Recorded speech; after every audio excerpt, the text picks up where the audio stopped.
नमस्कार दोस्तों, आज एक बार फिर हम पॉलिटिकल साइंस के एक नए टॉपिक के साथ आपके सामने हाजिर हैं। आज का नया टॉपिक है उच्च न्यायालय। लास्ट क्लास में हमने सर्वोच्च न्यायालय के बारे में बात की थी और आज का टॉपिक है उच्च न्यायालय। उच्च न्यायालय के बारे में उच्च न्यायालय के बारे में बात करेंगे आज। और चाहे कंपटीशन हो और चाहे क्लास हो, सभी मैटर हम पढ़ने की कोशिश करेंगे। उच्च न्यायालय के बारे में भारत के संविधान के अनुच्छेद 214 में बात की गई। अनुच्छेद 214 में लिखा है कि प्रत्येक राज्य के लिए एक उच्च न्यायालय होगा। प्रत्येक राज्य के लिए एक उच्च न्यायालय होगा। अनिवार्य नहीं है कि हो, लेकिन ऐसा लिखा हुआ है वहां कि प्रत्येक राज्य के लिए एक उच्च न्यायालय होगा। यदि हम वर्तमान की बात करें, वर्तमान में भारत में 25 उच्च न्यायालय हैं। जो नया उच्च न्यायालय बना है वह बनाया है तेलंगाना। दो तीन बात की, दोनों तीनों बात याद रखनी है। पहली उच्च न्यायालय का जो बात की गई है वो अनुच्छेद 214 में की गई है और वर्तमान में 25 उच्च न्यायालय है और सबसे नया जो उच्च न्यायालय तेलंगाना का है। अनुच्छेद 230 की बात करें, अनुच्छेद 230 की बात करें तो अनुच्छेद 230 में लिखा हुआ है, अनुच्छेद 230 में लिखा हुआ है कि संसद कानून बनाकर दो या दो से अधिक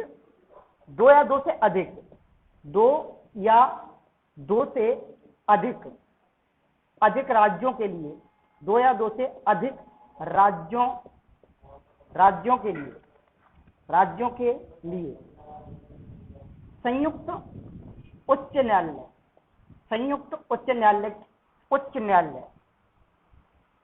न्यायालय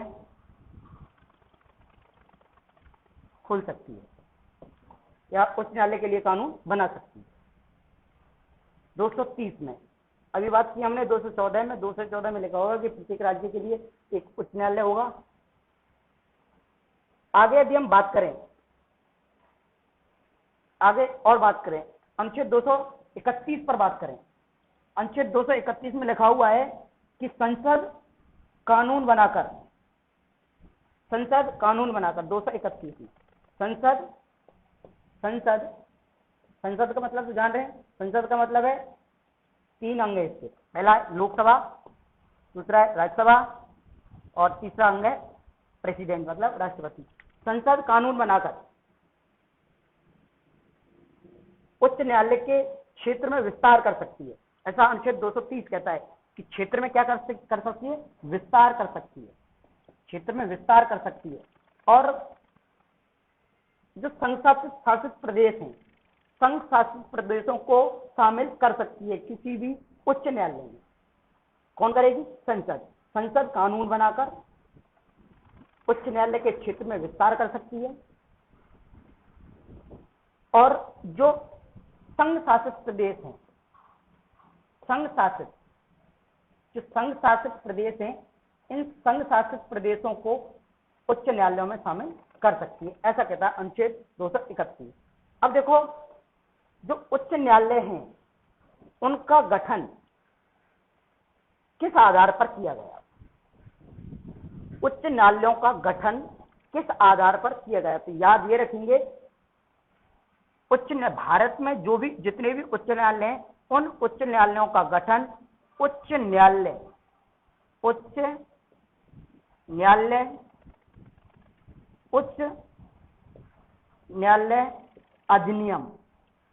अधिनियम 1861 के तहत किया गया है।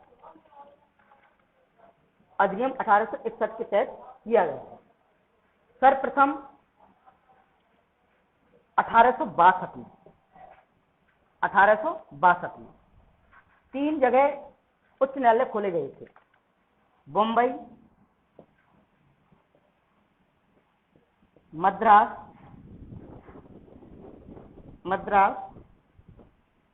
और कलकत्ता। ये 3 उच्च न्यायालय थे। भारत के जो भी उच्च न्यायालय हैं, उन उच्च न्यायालयों का गठन या उन उच्च न्यायालयों की स्थापना उच्च न्यायालय अधिनियम 1861 के तहत की गई और 1862 में भारत में 3 उच्च न्यायालयों की स्थापना की गई। पहला है बम्बई, दूसरा है मद्रास और तीसरा है कलकत्ता। ये 1862 में इनकी स्थापना कर दी गई थी। आगे यदि हम बात करें अपने राज्य राजस्थान की बात करें, राजस्थान में 1949 को सर्वप्रथम जयपुर में उच्च न्यायालय का गठन किया। 1949 में 29 अगस्त 1949 में, ध्यान ये रखेंगे राजस्थान में उच्च न्यायालय की स्थापना कब हुई? 19 अगस्त 1949 को सवाई मानसिंह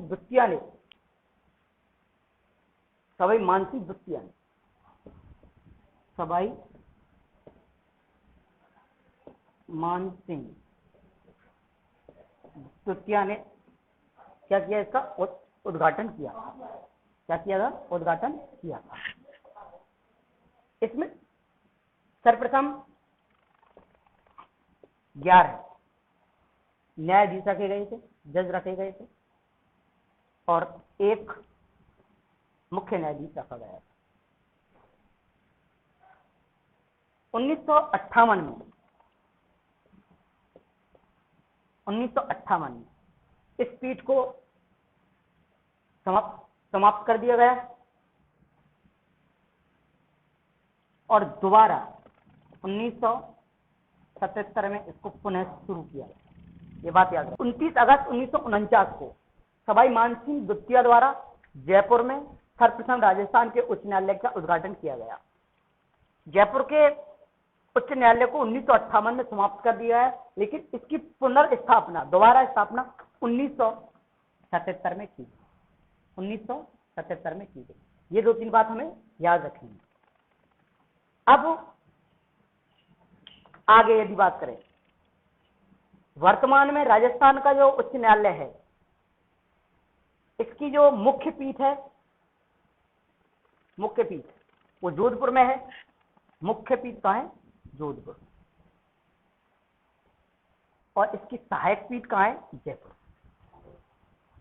जयपुर में। सहायक पीठ तो है जयपुर में, खंडपीठ बोले जिसको, और मुख्य पीठ कहाँ है? जोधपुर में।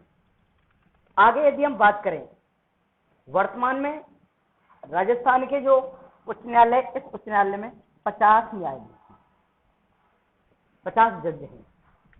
अब इन जजों की वृद्धि कौन करता है? उच्च न्यायालय के जो जज हैं, इन जजों की संख्या निर्धारित कौन करता है? ये बात ध्यान देंगे। उच्च न्यायालय के जो जज हैं, उन जजों की कोई संख्या निर्धारित नहीं है। ये बात याद रखें, इनकी कोई संख्या निर्धारित नहीं है। आगे अनुच्छेद 216 के तहत इन जजों की संख्या में वृद्धि कर सकता है। कौन करेगा? राष्ट्रपति इन जजों की संख्या में वृद्धि कर सकता है। जजों की नियुक्ति के संदर्भ में बात करें कि राष्ट्रपति किस प्रकार जजों की नियुक्ति करेगा, तो जजों की नियुक्ति करते समय राष्ट्रपति उच्च न्यायालय के मुख्य न्यायाधीश, उच्च न्यायालय, सर्वोच्च न्यायालय नहीं बोल रहा हूं मैं, उच्च न्यायालय बोल रहा हूं, उच्च न्यायालय का जो मुख्य न्यायाधीश है, मुख्य न्यायाधीश तथा संबंधित राज्य का राज्यपाल इनसे बात करके इनसे बात करके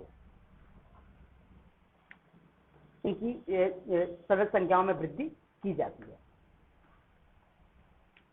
आगे यदि हम बात करें, राजस्थान में कुल जो जज हैं वर्तमान में वो 50 है, यानी इन 50 में मुख्य न्यायाधीश भी शामिल है। ये बात हम याद रखें। अब हमें देखना है कि जो उच्च न्यायालय है, उस उच्च न्यायालय में जो न्यायाधीश है, उन न्यायाधीशों की योग्यता क्या होती है। योग्यता के संदर्भ में बात करें, योग्यता योग्यता किसकी योग्यता? उच्च न्यायालय के न्यायाधीश की योग्यता। न्यायालय के उच्च न्यायालय के उच्च न्यायालय के न्यायाधीश की योग्यता। सबसे पहले तो वह भारत का नागरिक हो, भारत का नागरिक हो। दूसरा, वह किसी भी राज्य की न्यायिक सेवा में न्यायिक सेवा कम से कम 10 वर्ष का अनुभव रखता है। अधिकारी के न्यायिक सेवा का अधिकारी के रूप में काम किया हो, या कम से कम 10 वर्ष तक वह किसी भी उच्च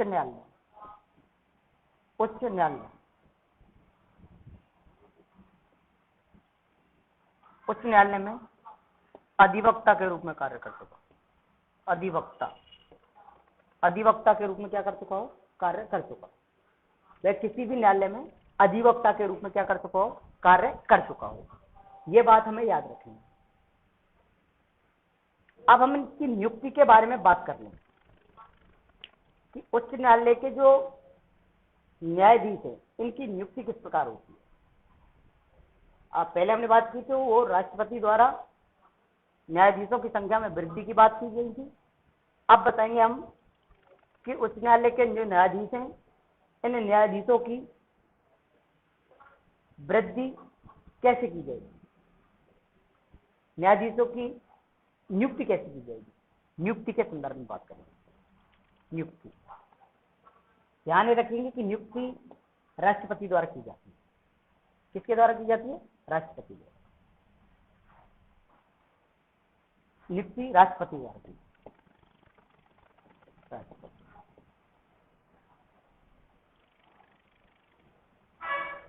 अब राष्ट्रपति जब नियुक्ति करेगा तो यह एक कॉलेजियम की सिफारिश पर करेगा। एक कॉलेजियम की सिफारिश पर करेगा। इस कॉलेजियम में मुख्य न्यायाधीश होगा, मुख्य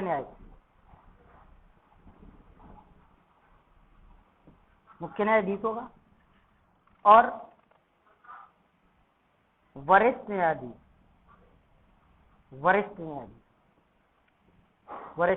एक मुख्य न्यायाधीश और वरिष्ठ न्यायाधीश सिफारिश करेंगे इसको, राष्ट्रपति को, और राष्ट्रपति न्यायाधीश की क्या कर देगा? नियुक्ति कर देगा। एक बात और याद रखेंगे कि नियुक्ति से पूर्व राष्ट्रपति नियुक्त करता है उच्च न्यायालय के न्यायाधीशों को, कॉलेजियम की सिफारिश पर नियुक्त करता है, लेकिन नियुक्ति से पूर्व जो राज्य है, उस राज्य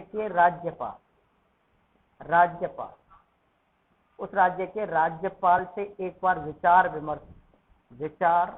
विमर्श जरूर करेगा। कौन करेगा? राष्ट्रपति उच्च न्यायालय के न्यायाधीशों की नियुक्ति करता है, और वह राष्ट्रपति उच्च न्यायालय के न्यायाधीशों से विचार विमर्श करेगा। राष्ट्रपति उच्च न्यायालय के न्यायाधीश, मुख्य न्यायाधीश और वरिष्ठ न्यायाधीशों से सिफारिश करेंगे। उसके बाद राष्ट्रपति राज्यपाल से विचार विमर्श करेगा, और उसके बाद न्यायाधीश की क्या हो जाएगी? नियुक्ति हो जाएगी। तो नियुक्ति के बाद हम देखें शपथ, ओथ, उच्च न्यायालय के न्यायाधीशों को जो शपथ दिलाने का कार्य है, शपथ राज्यपाल दिलाएगा। कौन दिलाएगा? राज्यपाल। शपथ राज्यपाल दिलाएगा। शपथ के बाद शपथ राज्यपाल, शपथ कौन दिलाएगा? राज्यपाल। शपथ तो राज्यपाल दिलाएगा, लेकिन यदि राज्यपाल कोई अधिकृत अधिकारी कर दे, अधिकृत अधिकारी कहने का मतलब यह है कि राज्यपाल या राज्यपाल द्वारा अधिकृत अधिकारी सर्वोच्च उच्च न्यायालय के न्यायाधीशों को क्या दिलाएगा? शपथ दिलाएगा। उच्च न्यायालय के न्यायाधीशों को शपथ दिलाएगा। राज्यपाल दिलाएगा या राज्यपाल द्वारा नियुक्त जो अधिकृत अधिकारी है वह अधिकारी क्या दिलाएगा? शपथ दिलाएगा। ये बात हमें आती है। अब बात ये आती है कि जो उच्च न्यायालय के न्यायाधीश है, वो उच्च न्यायालय के न्यायाधीश शपथ किसकी लेते हैं? शपथ किसकी लेते हैं? तो वो शपथ लेते हैं संविधान के प्रति निष्ठा की। संविधान के प्रति निष्ठा की, संविधान के प्रति निष्ठा की शपथ लेते। किसकी शपथ ले? संविधान के प्रति निष्ठा की। ये बात हमें याद रखनी है कि उच्च न्यायालय के न्यायाधीशों को शपथ संबंधित राज्य का राज्यपाल या राज्यपाल द्वारा अधिकृत अधिकारी दिलाएगा, और जो उच्च न्यायालय के न्यायाधीश हैं वो संविधान के प्रति निष्ठा की शपथ लेते हैं।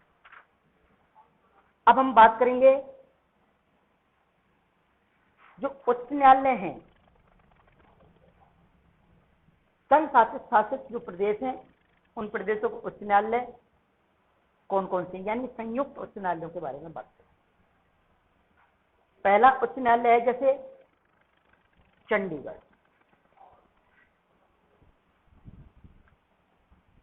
जो चंडीगढ़ उच्च न्यायालय है,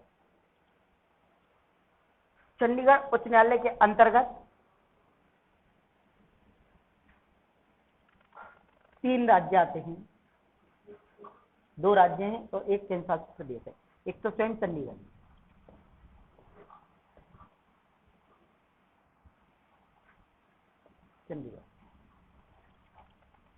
एक है पंजाब, एक है हरियाणा। ये 3 चंडीगढ़ उच्च न्यायालय के अंतर्गत आते हैं। यदि हम बात करें मुंबई की,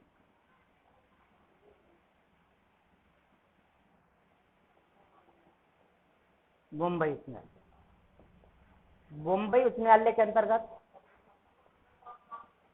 मद्रास, महाराष्ट्र,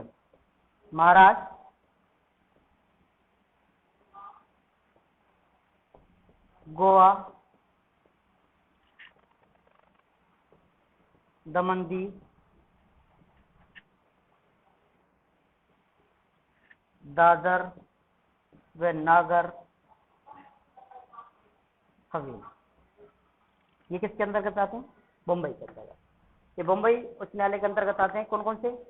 मुंबई उच्च न्यायालय के अंतर्गत आते हैं कौन कौन से? महाराष्ट्र, गोवा, दमन दीव, दादर व नागर हवेली। यदि हम गुवाहाटी उच्च न्यायालय की बात करें, किसकी? गुवाहाटी। यदि हम गुवाहाटी उच्च न्यायालय की बात करें, गुवाहाटी उच्च न्यायालय के अंतर्गत जो आते हैं असम, अरुणाचल प्रदेश,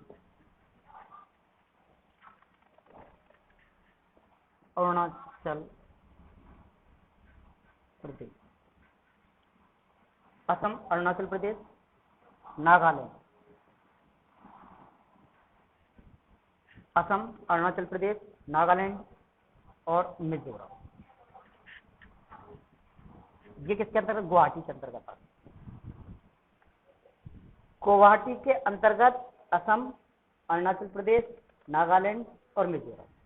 ये जो गुवाहाटी, ये नाम है गुवाहाटी उच्च न्यायालय। गुवाहाटी उच्च न्यायालय के अंतर्गत ये राज्य आते हैं। असम का जो उच्च न्यायालय है वो कौन सा लगता है? गुवाहाटी लगता है। अरुणाचल प्रदेश का उच्च न्यायालय कौन सा लग रहा है? गुवाहाटी लगता है। नागालैंड का उच्च न्यायालय कौन सा लगता है? गुवाहाटी लगता है। मिजोरम का उच्च न्यायालय कौन सा लगता है? गुवाहाटी लगता है। ये बात याद रखेंगे, ये संयुक्त उच्च न्यायालय है। और जो संयुक्त उच्च न्यायालयों को प्रावधान है वो हमने पहले ही बात कर ली अनुच्छेद 231 में, कि संसद किसी भी संघ शासित प्रदेश या राज्य के उच्च न्यायालय के क्षेत्र में विस्तार कर सकती है, यानी संयुक्त उच्च न्यायालय स्थापित कर सकती है। कौन कर सकती है? संसद। तो ये गुवाहाटी है। आगे यदि हम बात करें, एक है एर्नाकुलम उच्च न्यायालय।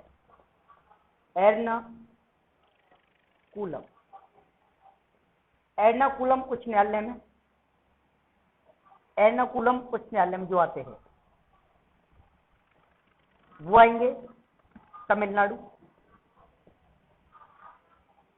एर्नाकुलम में तमिलनाडु,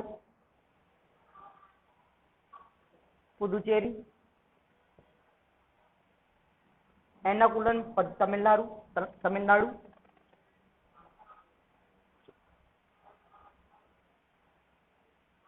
एर्नाकुलम में जो आएंगे वो आएंगे केरल, सॉरी वो मद्रास में, केरल, और एक आएगा लक्षद्वीप।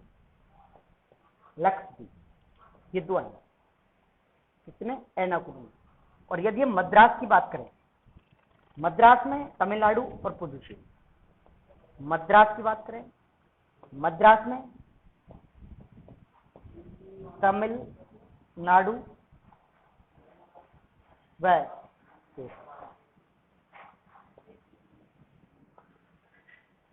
और यदि कलकत्ता की बात करें, कलकत्ता उच्च न्यायालय की बात करें, कलकत्ता की बात करें तो कलकत्ता में दो आते हैं। एक तो पश्चिम बंगाल ही है, एक तो पश्चिम बंगाल है, दूसरी है अंडमान निकोबार, अंडमान व निकोबार द्वीप समूह। ये किसमें आते हैं? कलकत्ता हाईकोर्ट में आते हैं, कलकत्ता उच्च न्यायालय में आते हैं, कलकत्ता हाईकोर्ट में आते हैं। यदि हम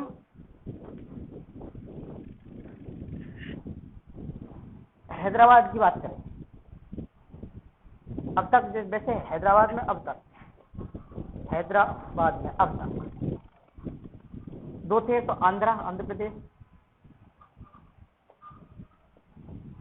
आंध्र प्रदेश और दूसरा है तेलंगाना। ये इसके अंतर्गत आते हैं। एक संघ शासित प्रदेश है जो हमें याद रखना है मुख्य रूप से कि दिल्ली एकमात्र ऐसा संघ शासित प्रदेश है जिसका अलग उच्च न्यायालय, ये याद कि दिल्ली एकमात्र ऐसा संघ शासित प्रदेश है जिसका अलग क्या है? उच्च न्यायालय है। उच्च न्यायालय में इतना ही।